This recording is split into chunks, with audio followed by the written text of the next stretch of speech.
کیا انہوں نے اپنے اوپر آسمان کی طرف نگاہ نہیں کی کہ ہم نے اس کو کیسے بنایا اور سجایا اور اس میں کوئی شگاف تک نہیں؟ اور زمین کو دیکھو، اسے ہم نے پھیلایا اور اس میں پہاڑ رکھ دیے اور اس میں ہر طرح کی خوشنما چیزیں اگائیں تاکہ رجوع لانے والے بندے ہدایت اور نصیحت حاصل کریں۔ اور ہم نے آسمان سے برکت والا پانی اتارا اور اس سے باغ اگائے اور کھیتی کا اناج اور لمبے لمبے کھجور کے درخت جن کا گابھا تہ بتہ ہوتا ہے۔ یہ سب کچھ بندوں کو روزی دینے کے لیے کیا ہے۔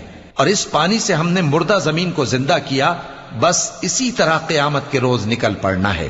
ان سے پہلے نوح کی قوم اور کنویں والے اور سمود والے لوگ جھٹلا چکے ہیں، اور عاد اور فرعون اور لوط کے بھائی اور بن کے رہنے والے اور تبا کی قوم، غرض ہر ایک نے پیغمبروں کو جھٹلایا، تو ہماری دھمکی بھی پوری ہو کر رہی۔ تو کیا ہم پہلی بار پیدا کر کے تھک گئے؟